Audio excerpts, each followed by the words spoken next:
I want to introduce my small open source project. It's a library called VKRS. And the name of my presentation is developing vk.com API DSL with macros in Rust. Just a little bit information of myself. Okay, so I write code since 1991, and last time I tried to count the number of languages I used with, it was around 20 of them, and I'm in love with Rust since it was version 0.9. I was organizer for first Rust Minsk meetup. In 2016, it was anniversary of first stable version of Rust then. I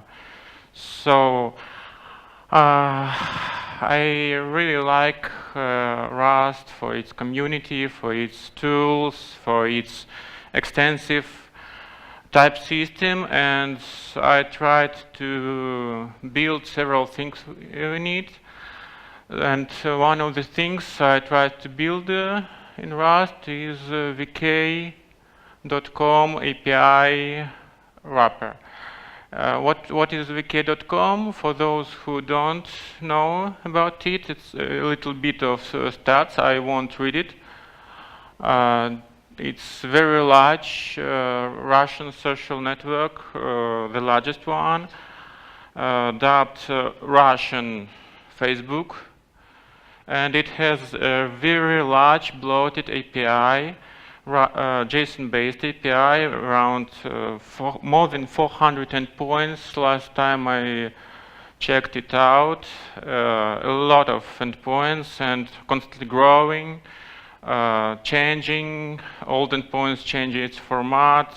It's very hard to cover all the API, and you have to support it.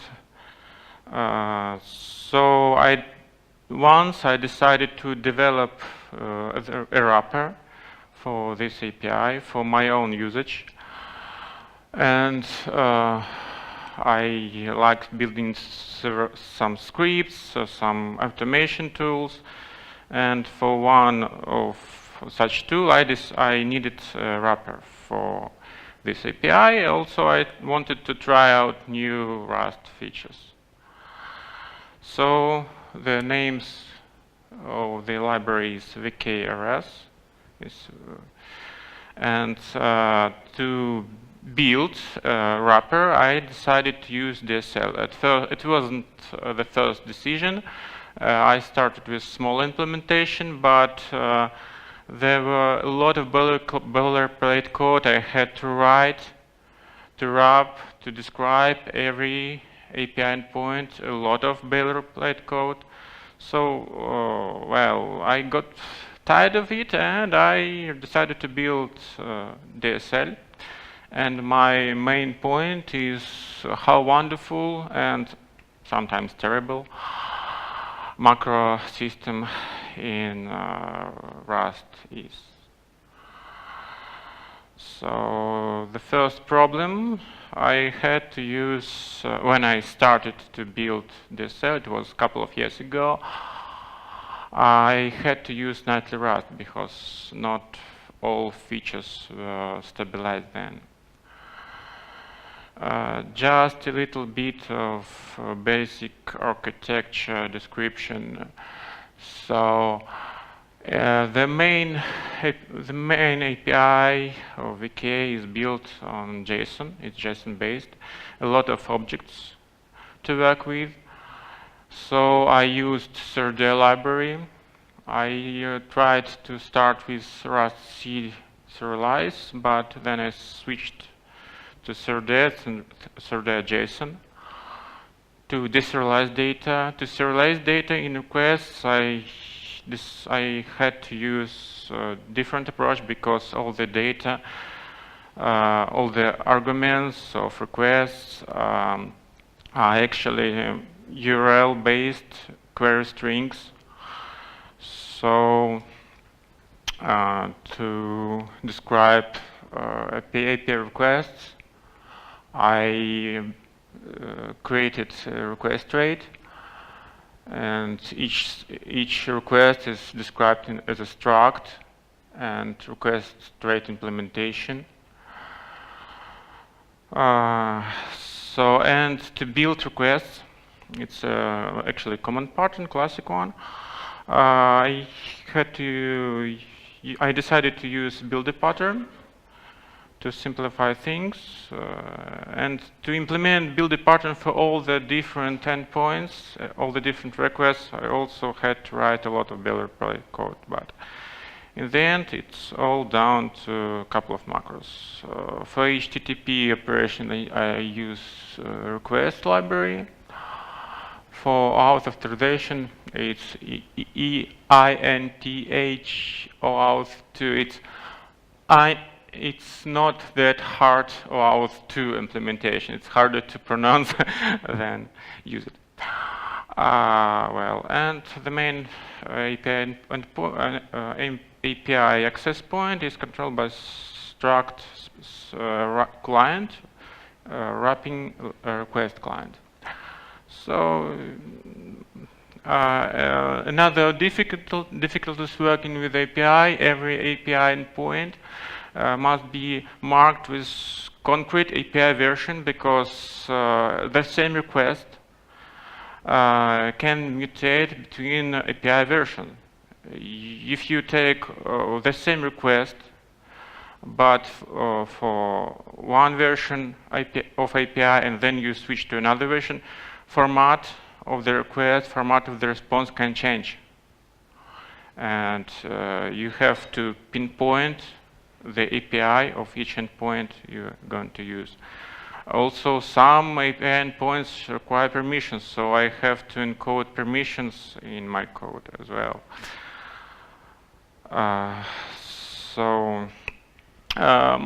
My presentation will be a little more technical than others. A lot of examples. Here is an example of API call. It's a very simple one. And token, auth token actually is bound to some set of permissions required. And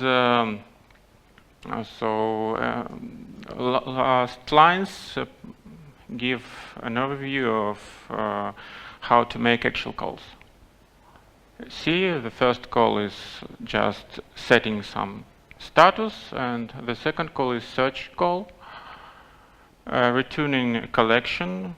Here is an example of what returns. It's a very large number of objects. Videos with kittens, everybody love them, I guess. So, whatever. And here is an example of my DSL usage. It's a little bit cryptic. I may have a clicker after all, just as a point, okay? Thank you.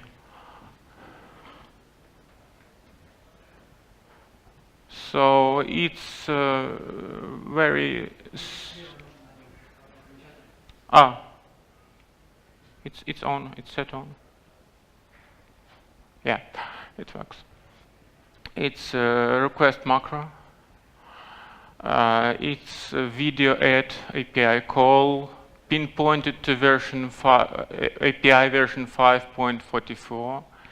Requires video permissions. Boolean is output format, and it has three input arguments. 2 owner IDs and 1 ID. It's a little bit cryptic, but actually it's the default value, because every value should have a default, because builder pattern is used, and you have to set up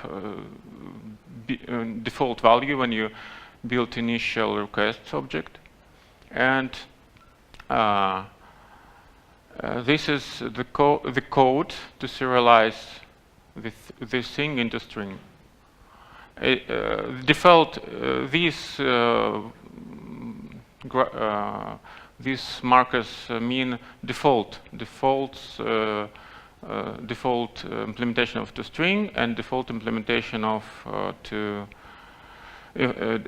default. It's just 0. So, and the result of the actual request is this way. It's just a simple GET request in the end to add video. It's whatever. So I had a little bit of problems with macros. The first problem was I wanted to use borrowing for better memory usage, but you can just take a token, mark it at lifetime, and pass it into macro. So I have to generate types with lifetimes and borrowing syntax with lifetimes inside macros. So the same goes to generic types. Also, there are a lot of some bits of serialization logic I have to write myself instead of using some deriving. And also documentation, because standard way to document things in Rust is doc commands, but you can generate generate doc commands in macros because they are commands after all. You just can generate commands in macros. So I have to solve all those problems after all. So I had to add another macro, request ref. It has two blocks. It's sized arguments and unsized one. Actually, it's types, unsized types in it, fields of unsized types. It's str, for example. Here, default value is empty string. And inside of macro, a reference is generated, lifetimes are generated, and all the machinery is hidden inside of macro, actually. So for generic types, I have to do a lot of work because you see, I have to build actually a real string, query string from input arguments. So I have to serialize every input value, input argument into string. So that's a helper macro here, which just processes all the glyphs. You can see it's, for example, equal sign, it's processed here. It's equal sign implementation is just the reference, etc. To string, if it's not, I can say to string and use to string implementation, and for the same goes for vector, for option. So I just say this is a vec of something, and it just generates different code. It places T, it places all the, macros generate all the types for me, real types with generic arguments. And for API documentation, I solved it in a really nice way. I just went down to what really documents mean. Documents are just a syntax sugar around doc attribute. So I just generated doc attributes. That's all. Oh, I see. Oh. So it's very nice and simple implementation. I had to split up documentation or attributes into several parts because you just can't have both string and macro arguments in the same token. But it works just fine. It's just glued up together in the documentation, generated documentation, and they have all their requests documented with a link to actual vk.com documentation. Here an example of it's top of an iceberg. It's the most basic input syntax for request. And here's an example of request ref, which just generates, for this block it generates simple types, for this block it generates types with lifetimes. Every type is made a reference with lifetime, and all this generated inside. A lot of, I ended up with more than 500 lines of macro definitions, a lot of macro recursion, a lot of helper macros, and I had to make some unusual approach for different Rust syntax features. For example, I had to use doc attributes instead of doc commands, or I had to work around an ability to pass lifetime tokens into macros. I had to work around a lot of issues, but what the good point I want to thank Rust developers for stabilizing procedural macros at all, but at least because before recently I had to use code generation to make it built in stable Rust. I had a lot of template codes to use Codegen, Codegen, but after procedural macros was stabilized, the code is simplified really well. So I have just support stable Rust without feature flags or whatever, and it works like charm. That's actually all. I hope it was quite an example of macro usage in implementation of DSL. Any questions? I have 10 minutes, they say. Yeah.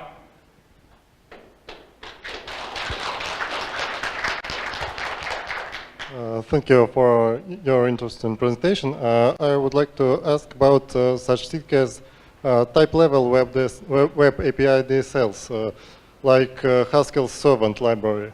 They allow you to describe your API as a type once and then generate both server implementation, client implementation, and possibly implement some traits-like things to generate documentation then based on one API definitions.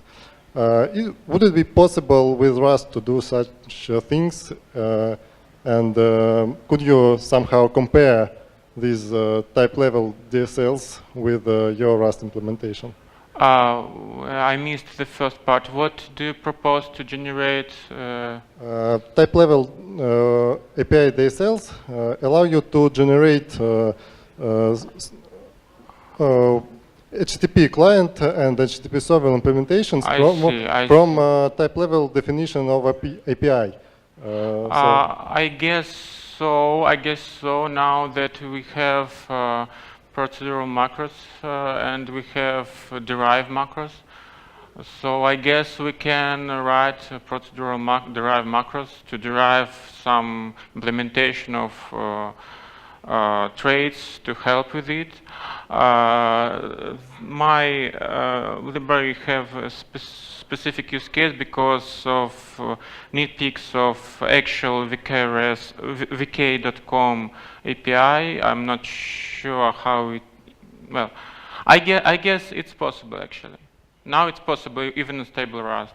There are some problems I see, but it's possible, yeah. Thank you. You're welcome. Any more questions? Yep. Hi. How much time has passed before start of development and before switch to the stable Rust?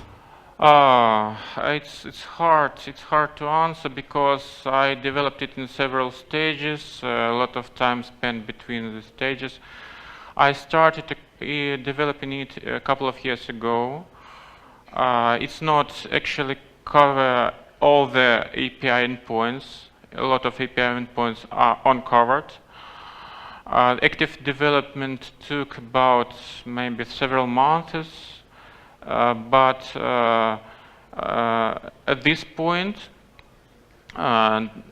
implementing a new API endpoint wrapper is quite simple. So it's more mechanical work to implement each endpoint wrapper, but it takes a lot of time to describe each of them because you have a lot of them, and I covered like 1/3 of the all, well, yeah, around 1/3 or